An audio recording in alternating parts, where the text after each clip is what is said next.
Zalthek's 4 eyes rolled in synchronized annoyance as he surveyed the debris field floating in the void between Kepler 442b and its dying star.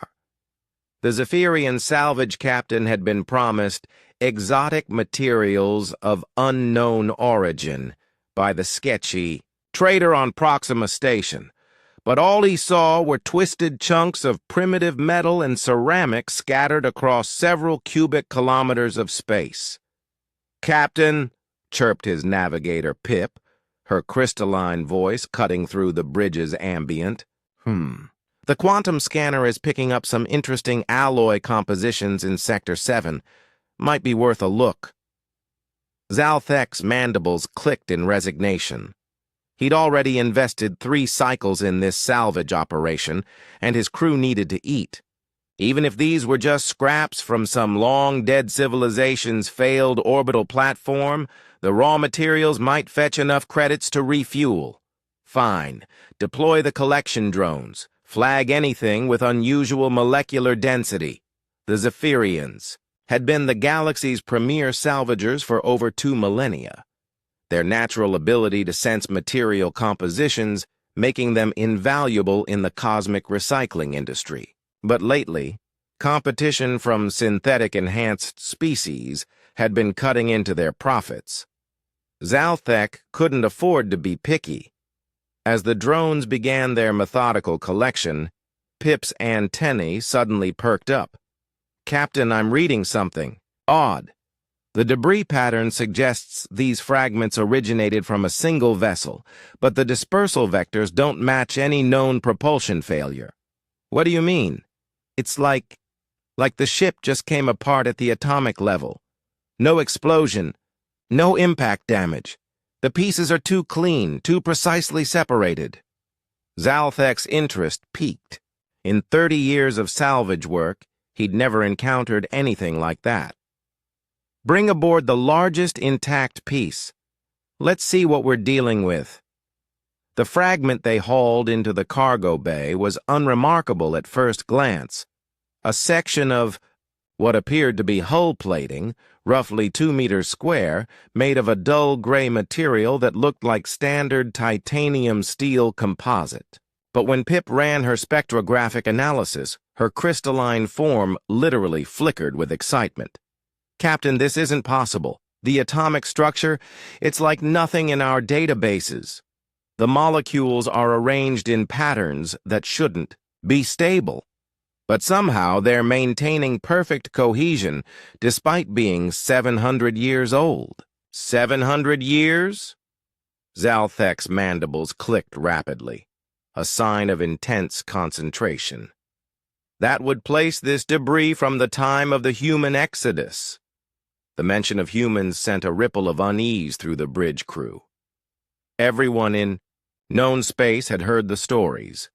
The mysterious species that had appeared seemingly from nowhere, conquered half the galaxy in less than 2 centuries, then vanished just as suddenly. Most civilizations considered them a cautionary tale about unchecked technological advancement.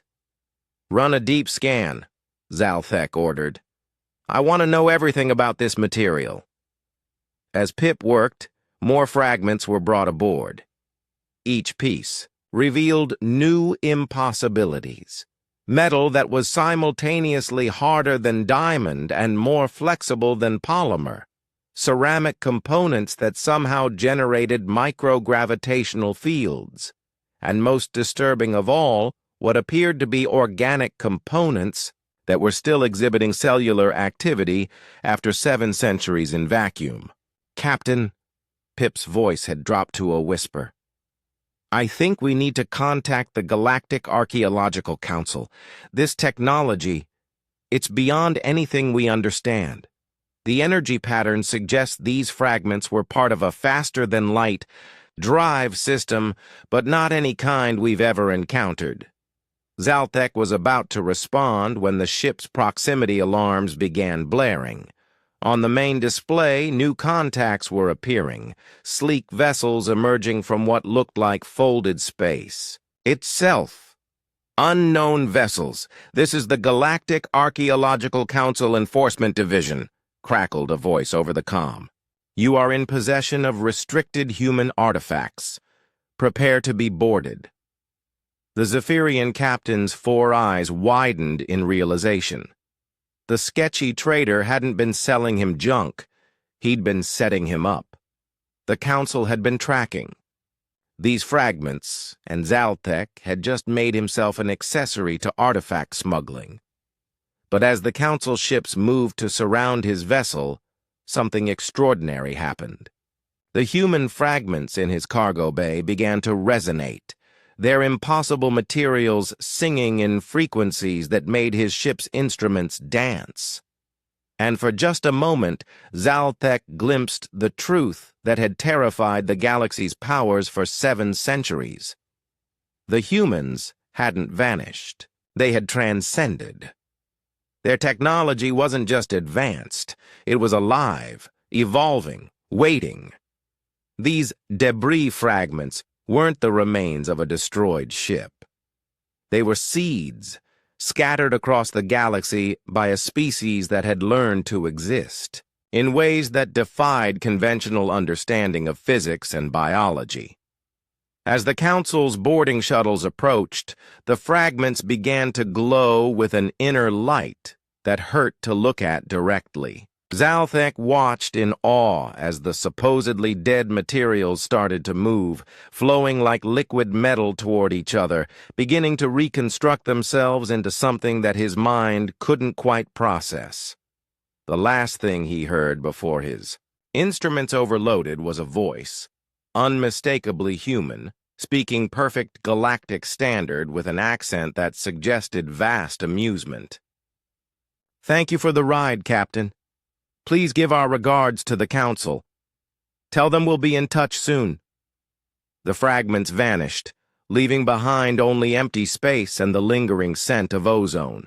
The Council ships, their sensors overwhelmed, could only watch as their most carefully guarded secret slipped away once again. In his quarters later, after the interrogation and the confiscation of his ship's logs, Zaltek found a small gift on his desk, a perfect sphere of the impossible, human material, warm to the touch and humming with potential energy.